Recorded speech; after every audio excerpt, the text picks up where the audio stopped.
But let's start at the beginning, as we always do. Tell us a little bit about your upbringing, your family, and your early life. Do you know, it is really weird, because I think you all know this, but perhaps we haven't put this all together. So let's start at the very beginning. So I was born and brought up in Walsall, in the West Midlands.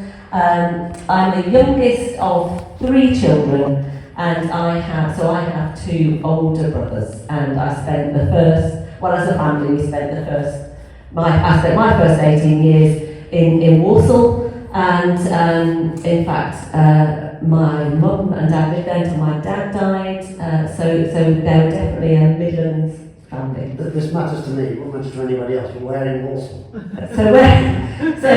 In Walsall I lived almost opposite the teacher training college on yes. near the very posh. Very posh. That's why she has that accent. So the accent thing, I can do it if I really try. My mother did spend a lot of money on elocution lessons, so that's why I don't sound like I come from Walsall. I was telling her a story this morning. There was a lovely chap called Matthew Rigby, sadly died a few years ago of cancer, and he spoke with he's almost like the king. And his father-in-law told me he was from Walsall. And I said, what happened with the voice? And he said, my mother said, people think you're an idiot when you talk like that, so we've got to stop that straight away. You go to elocution lessons. So there we go. So there's it. There we go. Elocution lessons, yeah. There you go. So tell us about education, career. Where did you go to school? Where did I go to school? So I did infants and junior school in Walsall, Chuckery Junior and infant school, and then I actually went to secondary school in Birmingham. I went to King Edward VI High School for Girls in Edgbaston, and then after that I went to the University of York to study history. So tell us about York, because you met the American there, didn't you? I did. So at the end of my first term, nearly Christmas, I was at a party. And I looked at Dave says, and we looked across a smoky kitchen. So people probably were still smoking indoors in those days, a long time ago. And Dave and I met Dave, and he was a visiting student. He was on a year where they come abroad, and so we met. And he went back to America at the end of that year, and obviously we stayed in touch. We had a long distance relationship. And then we got married in 1987. You need to embrace you and then Millie Woodhead. You need to talk more. This is okay, that's all right. I mean, the bishop went on for sorry, we're filming this, aren't we? The bishop was I might be slightly more concerned. There you go. So, when did Dave come back then? You got married. Where were you living then? We got married, and we didn't have anywhere to live, so we lived with my mum and dad for 6 months. Living where? Still in Walsall, yeah. Yeah, so we lived in Walsall while we looked for jobs, and then we got jobs. We lived in Croydon, so we moved to the south east. So if you want the history, so we went from Croydon. What were you doing? Were you teaching at this stage? Oh, right. No. So I did the most boring job in the civil service, and I did that for about 3 months, and I got really bored of moving the paperclip from one side of the desk to the other. And then got a job with called the Crown Agents, which was purchasing using aid funding for. I used to buy for Ghana, which sounds exciting, and it wasn't. It was. British aid funding, you could only have a Land Rover or an overhead projector, because that's made in this country. So a lot of my time was spent answering queries. Well, this is what we need. Well, you can have a Land Rover. Which is simply the question. But it was at that point that I decided to go back to, I went to Goldsmiths College in London to do a PGCE. Okay. So Dave had a job. He used to commute up to London, and then I did a teacher training qualification, and then became a primary school teacher for about 6 years. And where did that start? I taught at a really lovely Church of England primary school on the edge of Croydon called St John's. There we go. Mm-hmm. St John's Primary School. Now, I know something you want to talk about is that your journey to ordination was long. So do you want to start us off on that track now? Right, okay. So we actually need to go back a bit. So I became a Christian in my teenage years. So actually, as a family, I think before I was born, mum and dad used to take my brothers to Sunday school. They were living on the other side of Walsall, towards Aldridge. And then when I was born, when I was about 4.5, we moved, and I don't really remember going to church regularly. We did used to go sort of Christmas, I think. And having two older brothers, very interesting being the third child, those of you who are the youngest. So my mum kind of insisted that my brothers got confirmed. And when I was about, 12 or 13, I looked at that and I said, I'm not doing that. I don't want to do that. It was the last thing kind of on my mind.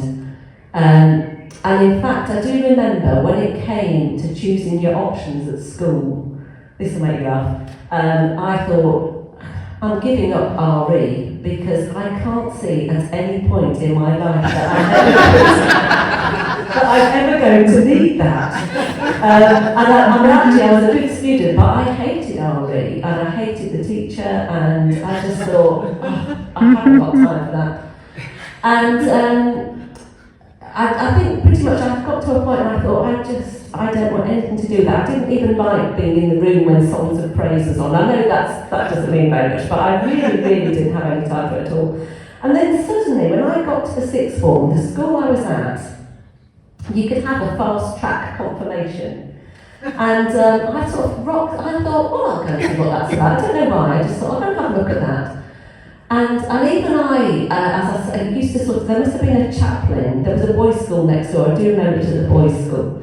And I remember going along and thinking, this might be slightly hypocritical to get confirmed without ever going to church. So I thought, I know, I'll go to our local parish church. And I think my mum and dad had started going at that point, so they used to go off on a Sunday morning.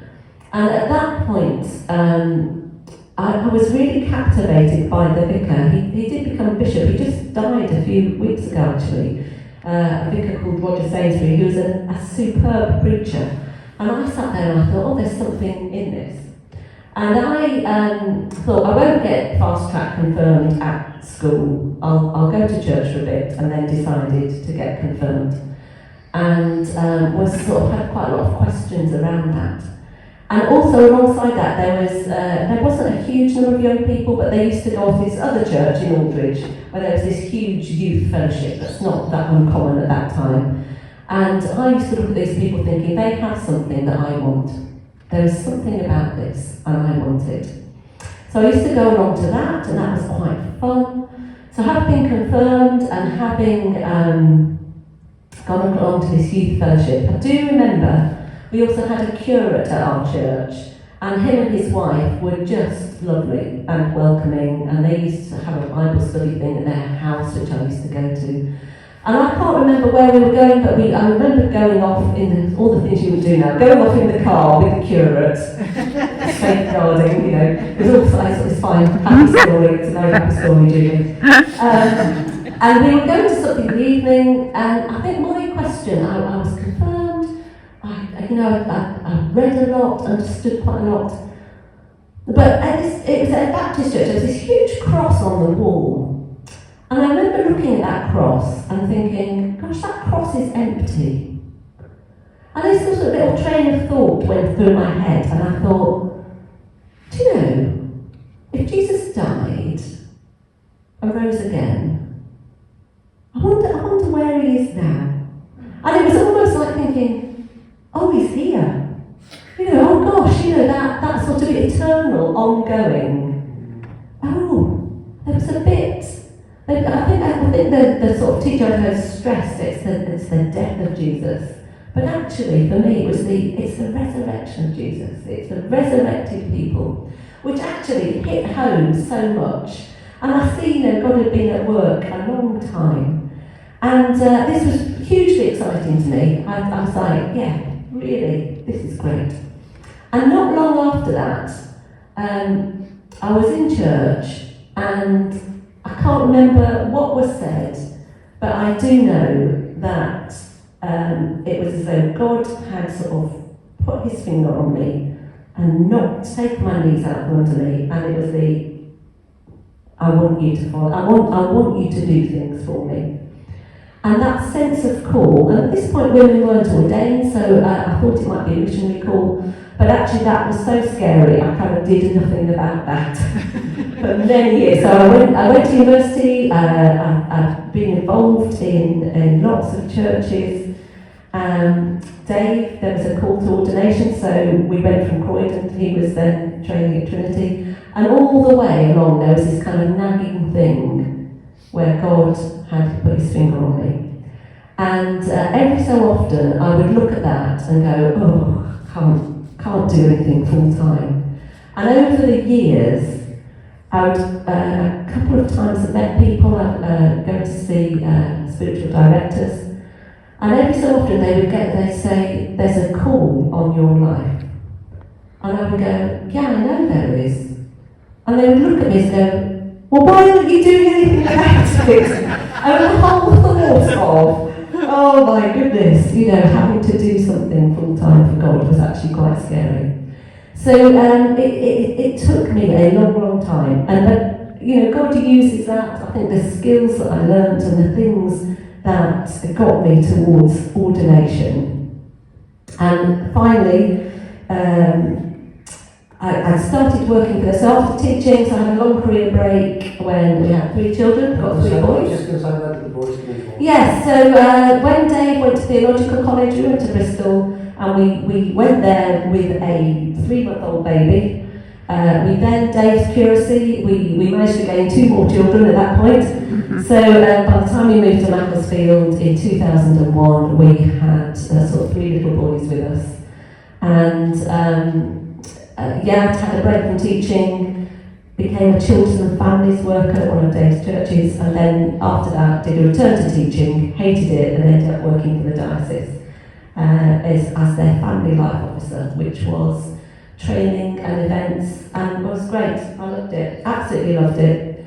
And it was while I was there that I started thinking about doing something else, and I thought I started thinking about becoming a reader.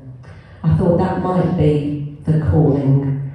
And actually I got quite a long way down that road. I remember going and had the interview, and I thought, well, I think this might be it. And it was somebody who quite bravely said to me, and our team rector had said, have you thought about ordination? I went, no, I have not. He said, fair enough. And then I went to see somebody who I was seeing, who was a spiritual director, and I said, I'm going to be a reader. And she said, why aren't you thinking about ordination? And it was like a knife to the stomach. It was so uncomfortable, and I said, I don't think I want to do that. But she said, I think you might need to explore it. And I can remember having to ring up the director of ordinance and arrange to go and see him. And this is what happens when you go and see a director, or used to, do it differently now, I think.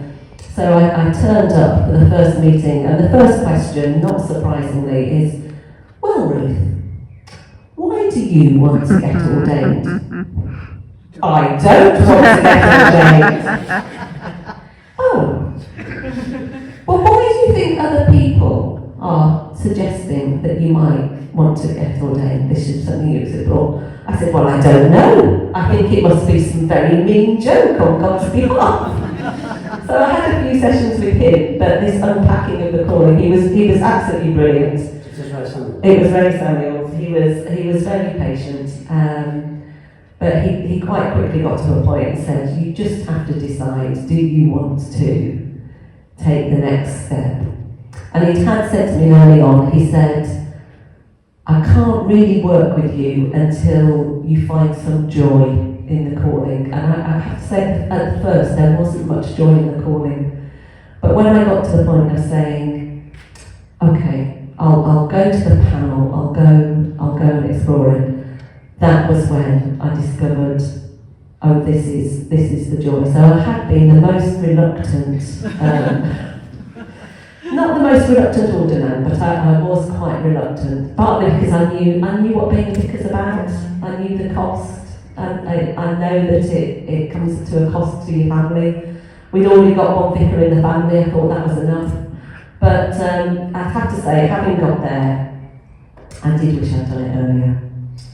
Just taking you back a step, you said you went back to teaching and hated it. Is that because of changes in the system?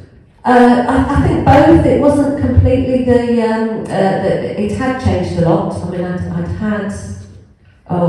had 10 years out and it changed, but I changed too, and it just wasn't for me any longer. I quite quickly, I did a bit of supply and I thought, oh, this is not for me. So what year did you get ordained then? I was ordained in July 2017. There we go. Yes, so that's me, ordination day, and here, so this cool dude over here with the sunglasses, that's my brother, that's one of my brothers, that's Pete. There's Dave, and then we've got the three boys, so we've got James and Ben and Josh, and there's my mum over on the side. So that's Chester Cathedral, and that was the 2nd of July 2017. Okay, so having been ordained, did you go to Stretton then? Yes, I was a curate at St Matthew's, Stretton and at St Cross Appleton Thorn. Okay, and you did that for 3 years before you came here? No, I did it for, I think I felt a bit cheated, I did it for a full 2 years before I came here. So I started here on the 1st of October 2019. Okay, so since then you've also taken on the rural dean. I have, yes. And you take that very seriously, and I'm sure others do. You take it particularly seriously. And there are always not just the worries of your own parish, but the worries of what's going on in the deanery. And I know you try your very best to help with what almost seem insurmountable problems. I know that for a fact. So, having gone through that long journey, what's the best part about being a vicar? And if you want to include any part of being a rural dean as well, that's fine as well. Let's talk about being a vicar. You might say that, but what about that? You can come to a rural dean. So the best part about being a vicar, I can't think of any other job that I've done, and it isn't just a job, but let's call it a job, where anybody would let me be as creative. And I think it's also a wonderful thing about St John's Sandyway is that I have yet, I think, to come up with an idea where everybody's gone, no, we're not doing that. and sometimes I talk to people and they say, sorry, I mean, you already worshipped in the church, oh, that wasn't my doing. They let you do what? You do what? And I said, no, and they said, well, don't people object? I was like, no. Breakfast church, no. Muddy church, no. Pet no. I'm just, the whole breadth of it is just wonderful. That nobody has ever yet gone, right, I'm not coming to that, I'm not trying that. I do think it's, I can see Catherine's here. You know, St John's is a really unusual congregation, and of the unusual congregations that we have, that everybody's always been so on board. It's just been such a lovely place. That sounds like a living. It is a lovely place to be incumbent in that everybody. I mean, we had COVID, didn't we? You know, we survived that, but I think it is very special. Obviously, I was a curate, but having seen a lot of churches, we've been around a bit, partly with, Dave in different churches. I haven't yet had anybody say, I'm not even going to try that. I think the willingness here to really try and follow the mission to reach out to our neighbours with the love of God and the love of, to love our neighbours as we love ourselves is incredible. Where else could you do that? Absolutely. So all of the concerns you had leading up to your long road to ordination. Oh. How do you feel about those concerns now? Yeah, no, I do wish I'd done it earlier. There is something about responding to a call. I mean, there are things that worry. I mean, we're a bit worried about money at the moment. There are things that worry me within the Church of England. But at a parish level, when you see people worship together, when you see people, whether it's evensong, whether it's Celtic communion, whether it's, what we do in the church hall, it's just a joyous thing. And I do absolutely accept there's different people are comfortable worshipping in different ways, but it's a joyous thing to worship together. It's a real privilege. It's a real privilege to be vicar of this parish. So let's talk about hobbies then. Oh yes. I noticed you didn't send me a picture of yourself in your swimming costume or whatever. No. I do say so. The other day, I started. I think some of you know. I swim. I've been swimming at Brio. So if I get myself up in time, I can just catch Sandra. She's already done her 50 minutes and she's on the way out. And then Claire Woodcock will be coming in, and occasionally other people. So if you want to come and see me in my swimming costume, basically, I think Tuesday or Friday morning at Brio is where it all happens, isn't it? So the swimming, I used to run, but my back now hurts too much. So the swimming is just a bit of aerobic exercise. So the pottery. The pottery, yes. There we go. That's a clay elephant. So when did you start to get the yen for this? Because now you it's very specific. I can tell you the date. So my dad died in December 2006. He had a massive stroke and he died in the middle of December. And anybody, I'm sure, looking around the room, you will have all had experiences of grief, that close grief. And my response, so we got through Christmas, we had the funeral, and then you are left with just an empty, aching feeling, aren't you? And you don't quite know what to do with yourself. And I think that for me, that profound experience of grief, I thought I might be going slightly mad, and I just thought, I don't know what to do. I really don't know what to do. And we were in Macclesfield at that time, and they used to have a very good adult education programme at Macclesfield College. And I just looked down that. Remember, you used to get these things through the door which said what courses were on, and I kind of went down and went, pottery, that'll do. Just nothing more than pottery, that'll do. And it was, you could sign up for a term at a time. And it was just one of those amazing things where the teacher was brilliant. She gave you enough skill to it, but then let you get on and do it. And I did want to speak to an art therapist, and she said that is what art therapy is basically. The process for me of rolling out the clay and shaping it, and just that whole process became really therapeutic. So for me, it started as a grief management. And very quickly then, I just thought, I love this. I love the creativity. I love I love working with clay, and I have then done that on and off since. So that's nearly 20 years, isn't it? Gosh. So 19 years of working with clay. When I started training for ordination, sadly I realised I hadn't got the time to go to an evening class. So that's when I bought my own kiln, so that I could do it at home. Okay, I understand. So, these people love you to bits, and so do all the other people. Is that only the ones who've come? I think this is fair to say that vicar is one of those jobs, it's like being England football manager. Everybody can always do it better than you. But I can honestly say to you, nobody's ever criticised you to me. That's a massive love. Because I think everybody knows, just look out here, look out, everybody knows that you give everything to do your best for us. Is that fair? Yeah, absolutely. Thank you. And that you do it selflessly, and we appreciate that. Thank you. So what can we pray for you then? What are the things that are doing your head in? Oh, what's doing my head in? I do, so what does my head in, and I think lots of clergy say this, so this isn't just me, is that it doesn't stop.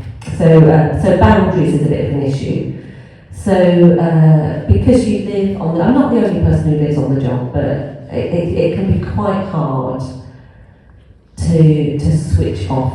And even, I'm very protective of my day off, but even then, your head is still thinking, gosh, why are the lights on in church? Why, who's that park over there? And the whole thing can become a bit of a cycle, really. So just trying to just get a bit of headspace is tricky.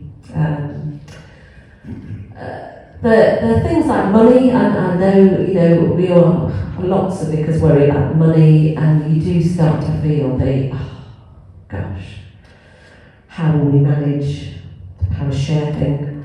And then you think, I don't want to become one of those speakers who only ever talks about money.